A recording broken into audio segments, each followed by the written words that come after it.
Thank you so much for being here. Congratulations on a great movie. I'd love to start at the beginning because I think we all have like sort of our Judy Blume gateway book or story. Like my best friend was suspended in 6th grade for passing around a copy of Forever. I'm curious, I know one of you was a fan coming into this project and the other one kind of had to do more catching up. What was sort of each of your relationship to Judy Blume when this project came your way? So I'm the one who was a, thank you all. Thank you for having us. Thank you for doing this. Thank you all for being here. Yes, I was a huge Judy Blume reader as a kid. Okay. It's funny because we asked everybody the same question, right? Yeah. Like and I can't remember. Really? What the gateway book was. I just remember her always being there. The books were always there. I remember where I sat when I read them. And we had a couch on the landing between my room and my parents' room, and there was this cozy chair that was the reading chair. Instead of sitting in the chair, I would sit between the chair and the wall because it was like a perfect child-sized space to read in. So that's where I sat and read Judy Blume books. But I don't remember what the first one was. I had so many favorites. Margaret was particularly meaningful because I was an early bloomer. I got my period before my big sister got hers. No, did that cause tension in the house? Yeah. Yes. She definitely had something to hold over my head. And I had something to hold over hers, I guess. But yeah, just opening up that book and being able to have a conversation with the characters that I wasn't having with my own friends. I had so much shame and embarrassment around puberty. That book was an especially formative one, as for so many people, I think. So what was sort of the impetus? Is this a dream project you've been wanting to do for some time? Or was there something that specific that sort of spurred you on into saying, like, now's the time to make a Judy Blume documentary? I hadn't thought a lot about the books since I had read them as a kid, and then I introduced them to my kids about 5 years ago through an audiobook. We were on a really long road trip to Nova Scotia from New York, so it was like a 17-hour drive, and I decided to play Tales of Fourth Grade Nothing to pass the time. And Judy narrates that series herself. It's an incredible series to listen to if you're ever in a car with kids or just on your own. And so I hit play and was hearing her voice for the first time. And suddenly thinking about the woman behind the books. I had always been very connected to the characters and the stories, but had never thought a lot about Judy Blume. And suddenly I wanted to know, what happened to Judy Blume? Where is she? What's she doing? What's her story? And that eventually turned into wanting to make the film. So Leah, did you come to Judy Blume later in life, or did you read any of her books when you were younger? I'm a late bloomer in every sense of the word. Unlike Davina, I didn't get my period until I was 16. So I had a lot of shame about my body and about puberty, but because I was on the opposite end of the spectrum. And I also grew up in Jacksonville, Florida in the 80s, at a time when Judy's books were seen as taboo. They were seen as inappropriate. Girls' bodies were seen as shameful, women's bodily autonomy. All these things that I'm saying now are all happening again in my home state of Florida. So I internalized a lot of that shame, and I didn't read her books because I thought I wasn't supposed to. Somehow we were all passing around V.C. Andrews books. I don't know if any of you have read Flowers in the Attic. Oh, yeah. But that's what we were passing under our 5th grade desks, not Are You There, God, It's Me, Margaret, which would have changed my life if, as a flat-chested 10 and 11-year-old, I had read a book about a girl who was questioning her relationship to her parents and her friends and God and her body. I think I would have been, much more comfortable with who I was had I read that book. I think that book was such a gift to generations of readers. And I feel like I can't believe I wasn't part of that club. So when Davina asked me if I wanted to direct this film with her, in part, I was like, I had promised myself I was never making another documentary after Very Semi-Serious, which is a great film, but almost broke me, almost killed me. And in part, I said, there must be thousands of women out there who would do anything to be able to make a documentary about their hero, Judy Blume. And I'm not one of them. I don't have this deep childhood nostalgic connection to her work. I'm not sure if I'm the right person, but we realized actually it would be really helpful to have a directing partner who's coming at it from an entirely different perspective. I fell in love with Judy immediately, so you can't be objective when you meet Judy Blume. She is just, she's magical. And her books are magical, even when you're discovering them for the first time as an adult. I was going to say, I think there's kind of an advantage of coming to it with fresh eyes. Was that sort of intentional on your part? I think I would have wanted to work, I wanted Leah to get involved either way, even if she had been Judy Blume's super fan, but I do think it was a huge help to have a diversity of perspective on the work. That childhood connection and nostalgia is so intense. I had to read and reread the book so many times in the process of making this film to be able to move away from it and to be able to think about the books in terms of their place in the narrative and the story, and not just have that like initial visceral reaction to going back to them. So yeah, I think it was a huge benefit. So where did you even begin? Did you secure Judy's participation first? And if that was first, how did you do that? That was the first step. Yeah. So I wrote, my own Dear Judy letter. I wish I had written one as a kid, but I never did. So as an adult, I sent her an email, and she wrote back and said, thank you for your warm email, but I don't think so. I'm tempted, but I don't think so. She didn't say no. Right. So I always felt like the door was open. And we stayed in touch. We wrote back and forth for about a year and a half. And then finally she said, I'm coming to New York this weekend. Can we meet? And I met Judy and George. George came along. We met for brunch on the Upper West Side and had this great long 3-hour, she was as wonderful in person as I expected her to be. It made me want to make the film even more. But I remember walking away from that meeting feeling like she's still not saying yes. Like I still haven't, she's still there. She likes me. We've connected. She's thinking about it, but I need to start building a team. I need to show her that this can happen in kind of a big way. It won't be just me as an independent filmmaker toiling slowly over many years, which is how we've always worked in the past. Yeah. So I went to Imagine Documentaries. Leah and I had worked with Sarah Bernstein when she was at HBO. She had recently started the documentary branch at Imagine, and they helped. That made a huge difference in giving Judy the confidence to say, yes, let's do it. And what sort of was your pitch, or did you even know at that point? Because I think more than probably any other genre, if I can call it that, or medium, documentary is often found along the way. I know you probably have an outline or a script or ideas, but it doesn't always match the final product. Thinking back to that first email, what the initial pitch was, I mean, it was pretty general to start. It was your coming of age story, the coming of age story of you and your readers. But over the course of that year and a half correspondence, it evolved a bit to include more of the letters that she had received over the years. Once I learned that those letters existed and learned more about them, and learned that she had long-term relationships with many of the letter writers, I talked to her about wanting that to be a part of the film, and I thought that was a part of her story that really hadn't been told before. I love that, and the way that you incorporate the letters is so amazing, and some of the people who wrote the letters. I'm sort of curious how as filmmakers you sort of decide, who to include, what to go after. There's probably interviews with people that we don't see, or maybe there aren't, maybe you used everyone. I just sort of love to know the process, not only the letter writers, but some of the bigger names that you got. Because I sort of feel like when you throw out Judy Blume, a lot of people like instantly get that, and are eager to participate.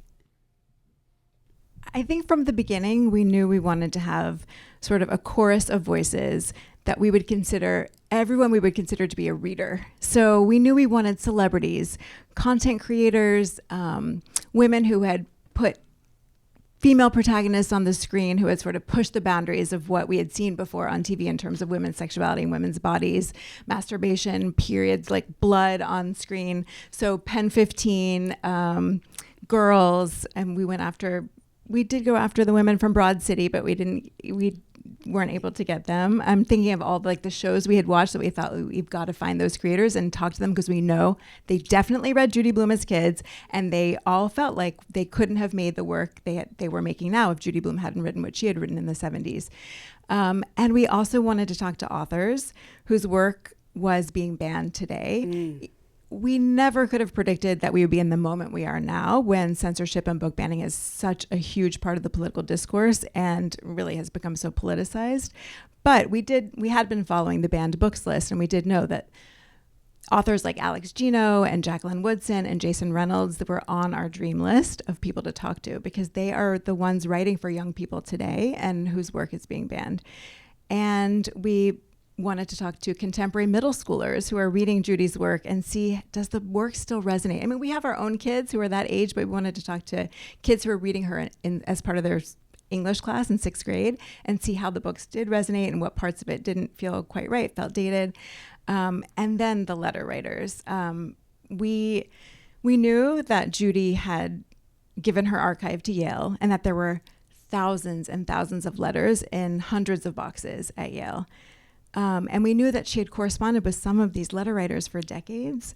And we also knew we couldn't contact them without Judy's permission. Judy had to be the one to introduce us. So when Judy gave her archives to Yale, she and George put really strict protections in place for the privacy of those children whose first and last names and sometimes addresses are on their letters. They wanted to preserve the original, archival documentation, but they also wanted to preserve their privacy. So we asked Judy, would you be willing to introduce us to any of these women who reached out to you from the time they were kids and who you've saved I think Lori had 80 letters in the library. And so she introduced us to Lori and to Karen. And I mean, we were so grateful that they were willing to open themselves up to us and willing to go back in time to who they were as those kids who were, you saw Karen was in a really vulnerable place in her life when she reached out to Judy. And when they wrote to Judy, they never thought they would be seeing their letters again. And so that was a process. It was a process that we spent a lot of time with them over Zoom, and we worked with a therapist to make sure that we were sort of guiding Karen through that process, especially Karen. Lori was also surprised to see her letters again, but she had,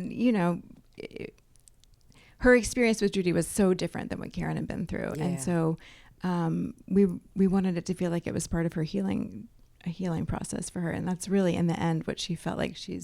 She came with us to Sundance.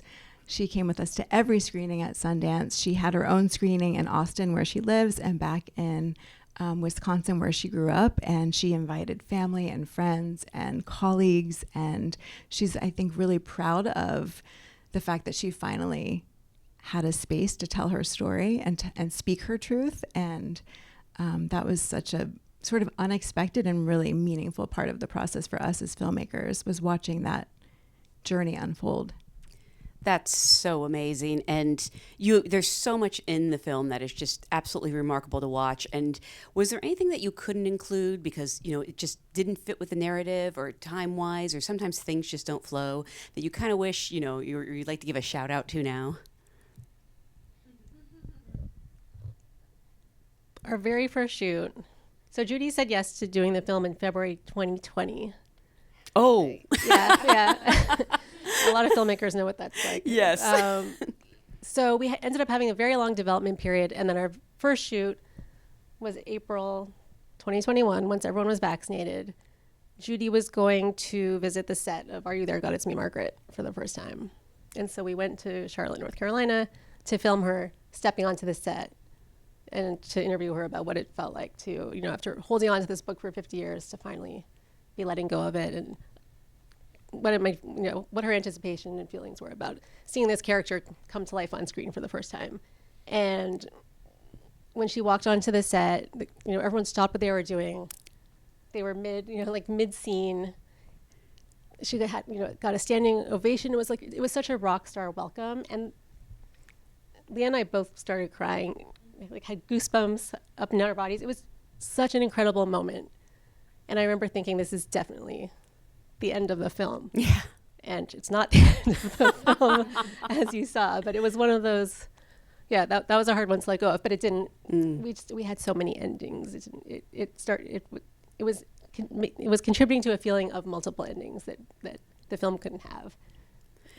How many hours of footage did you have between interviews with Judy and other people, and also some of the archival things that you go through? I can't even imagine where you began.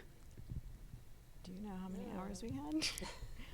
I don't know. I feel like it was far less than other independent projects we've done. Like the percentage of what we shot to what we used in the final film feels like it was a much smaller ratio.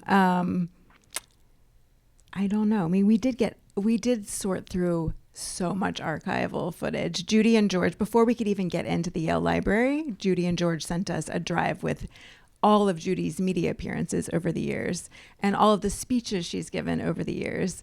And I mean, there must be hundreds of hours of Judy's media appearances, but we didn't actually shoot. I don't feel like we actually shot that much.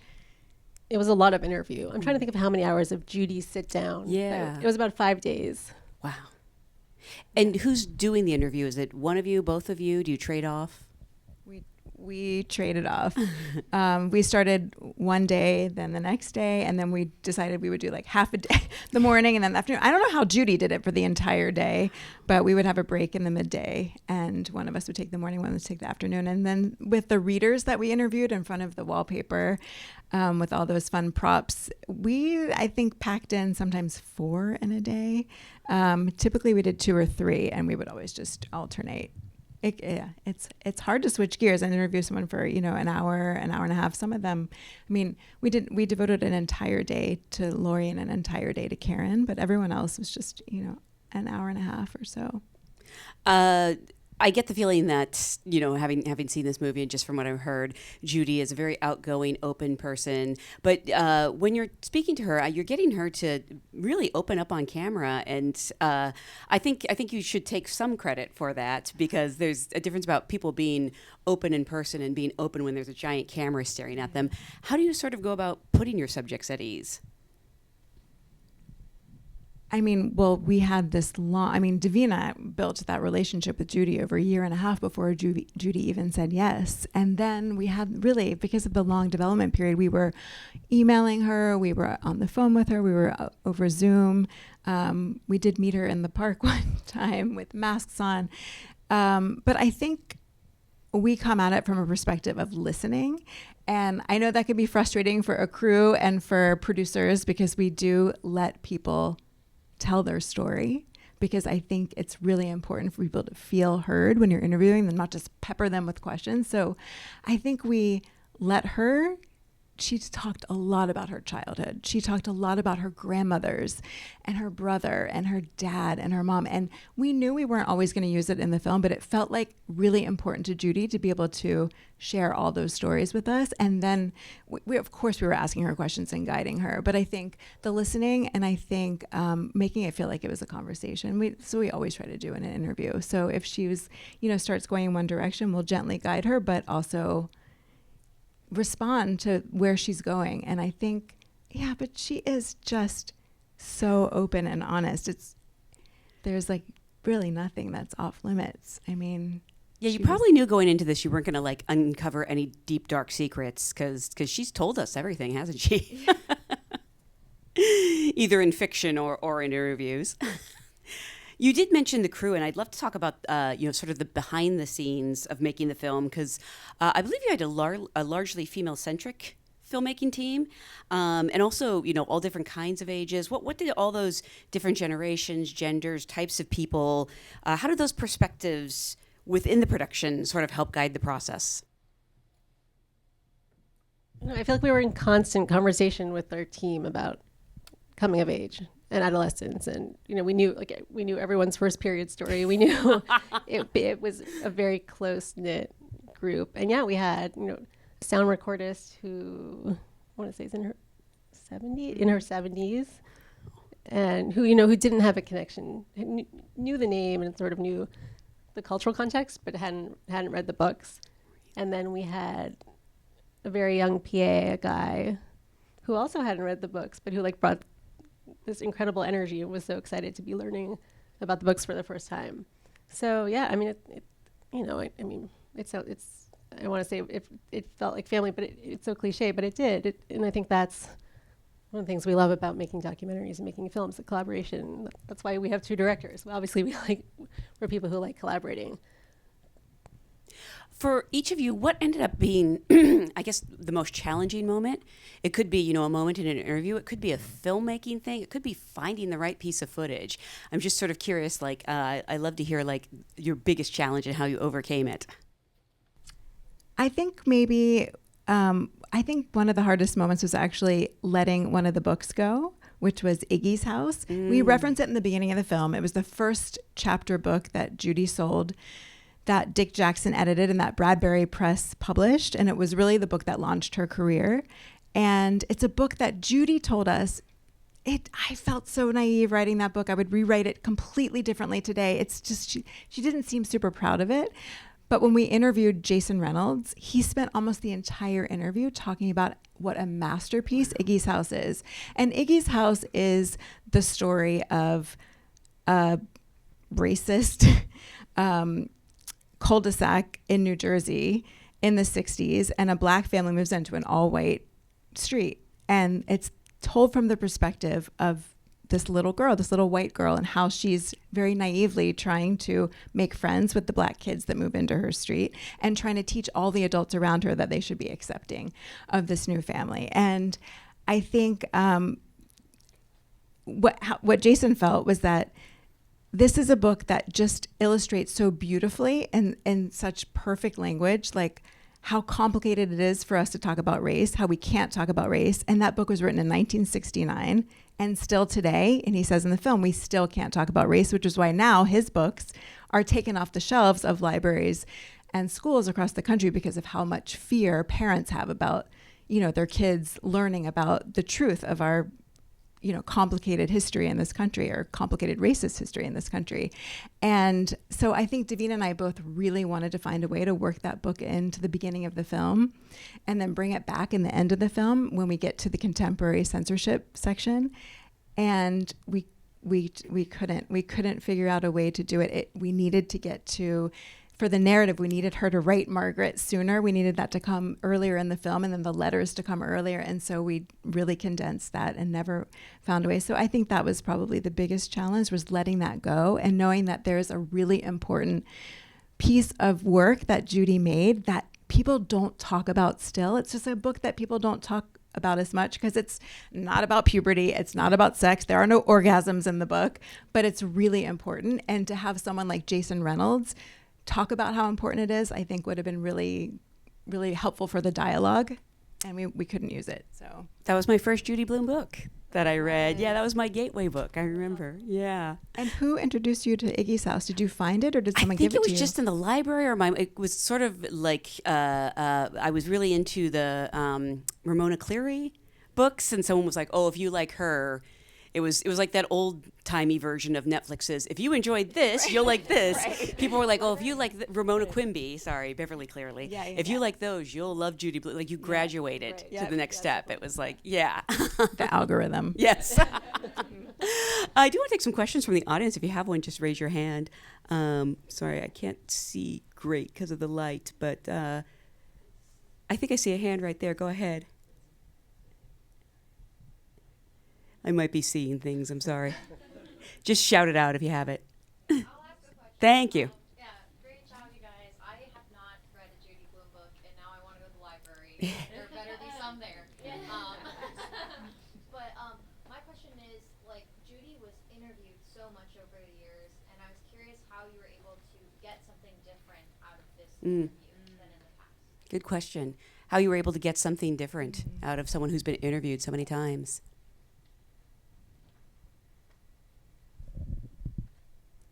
Well, in some cases we didn't. I will say that. In some cases, I think it's just we all do it. Like Judy was, we have the narratives we tell about ourselves, and we fall back on them. So I think that in some cases, and Judy does them so well. So in some cases we were getting the stories that she's told before, and that was okay. And we, as Leah said, because we had that year, that extra long year of prep time before the very first interview. We were very overly prepared. We had seen all those interviews ahead of time. So we knew what she had talked about in the press. We knew what had been written about her. We had watched it all. We had listened to it all. So we had a sense of what we wanted to talk to her outside of what had been talked about in the past.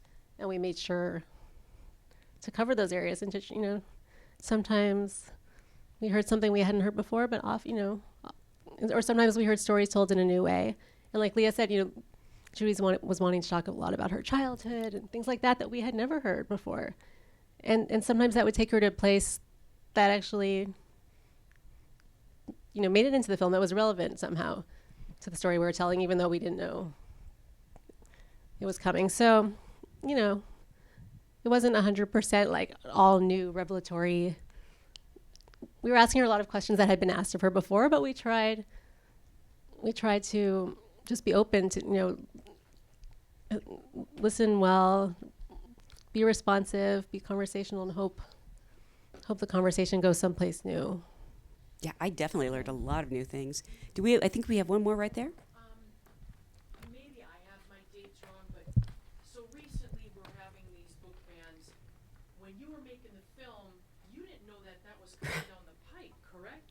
So did you add that, going, oh wow, we're taking a turn here, or was it earlier? Am I about the just about book bans? Was it happening in 2020? Yeah, did you realize how timely this was? I think you said you didn't, but I mean, books were being banned when we started in 2020, not at the rate they're being, it's probably quadrupled since then. But we knew that they were still being banned and that we wanted to talk about it. Like Leah said, we finished editing in fall 2022. So by that point, over the summer when we were really, really deep into the edit, into like fine cut, it had already gotten bad. It's so much worse now than it was even over the summer. But it was bad enough then that we knew we needed to address it. So we didn't have to make any like quick last minute changes or go back into it. It sort of worked within our, within our schedule. Things had evolved enough that we knew we needed to have this section about contemporary censorship. As someone who began as a Judy Blume super fan, and as someone who's come to her work now, what's the one book you would recommend people start with if they wanted to get into Judy Blume and they weren't familiar? Oh, it depends on who you are, how old you are, who you are. Like, it depends. I mean, do you have a personal favorite? Tiger Eyes, I think, is the book because I was such an old lady by the time I was reading her books. Like, that one is so beautifully written, and it's so profound, the way that Davy, the main character, is experiencing grief and loss and longing and love too, and sort of trying to navigate her mom, who is grieving in her own way. So I think that book is one of my absolute favorites. It doesn't have the humor that most of Judy's books have, and I so appreciate the humor in Judy's writing. But yeah, I would recommend Tiger Eyes to any teenager. I love Tiger Eyes growing up. It was like, when you're a kid and you imagine the worst thing that could happen, that book sort of went there, but in a way that felt very safe and direct. I loved Deanie as a kid. That's the one I had I had minor scoliosis. Really? So I couldn't believe there was a book about a kid who had, right? And Margaret, as I said before. And Sheila, I'm just going to list all the books right now. Sally J. Friedman, Blubber. That's another one that we wish we could have spent more time on. Oh, yeah. It's I remember I just reread it about 5 years ago, and I couldn't believe how well it holds up. Yeah, I could probably say that about all these books. That's the thing that's so amazing. Well, again, I want to remind everyone that this movie is actually streaming on Amazon Prime now, so you can watch it again and again and recommend it to everyone you know. Thank you so much for being such a great audience. Thank you both so much for being here, and congratulations again on a beautiful movie. Thank you so much for having us. Thank you all so much.